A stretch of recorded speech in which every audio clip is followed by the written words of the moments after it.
Ano man ang gawin mo at ano mang problemang kakaharapin, do everything for love. Ganyan ang pagmamahal namin sa inyo mga kapuso. Araw-araw kami ni Paulo at ang TP Family and Tape Incorporated maghatid ng tahanang pinakamasaya sa bawat pamilyang Pilipino. Siyempre, thank you sa ating mga advertisers and supporters at mga kapuso natin. Maraming salamat po. Ito po ang grand na Sabado. Yes. Isa na namang Sabado, hindi natin malilimutan. Lahat ng ito ay alay namin para sa inyo mula sa pamilya ng Tape Incorporated. Ang tagahatid ng tulong saya at Anli Sorpresa mula pa noong 1979 sa pamamagitan ng Itbulaga hanggang ngayon dito sa Tahanang Pinakamasaya! Nakakagulat na nawala ang live streaming ng Tahanang Pinakamasaya sa Facebook account ng Tape Inc. Pagkatapos ng kanilang live streaming nitong March 2, 2024, ano nga ba ang nangyari at bakit biglang nag-sign off? Tara, alamin natin ang buong detalye.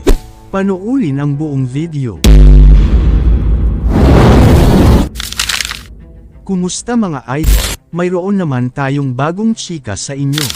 Bago yan, welcome sa channel ni Mr. JV. Si Paulo Contis, isa sa mga host ng Tahanang Pinakamasaya, ay naglabas ng kanyang emosyon dahil sa biglaang pagkawala ng kanilang social media account. Sinabi pa ng ilang taga GMA7 na tuloy pa rin daw ang Tahanang Pinakamasaya. Ano kaya ang kanilang plano para sa pagbabalik nila sa show? Kamakailan lang, ayon kay Attorney Maggie Abraham Garduque, nagpapaabot ng joint statement ang GMA7 at Tape sa March 4. May mga chismis daw na naglalabasan, ukol sa kontrata ng Tahanang Pinakamasaya sa GMA7. Napabalitaang na hanggang December pa daw ang kanilang kontrata pero biglang naglaho. Ano ang naging desisyon ng Tape Inc. dito?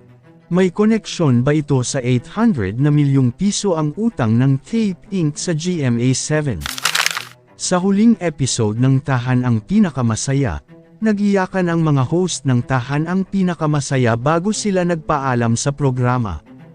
Ang naging reaksyon ng kanilang taga-suporta ay parang naging Tahanang pinakamalungkot na eksena.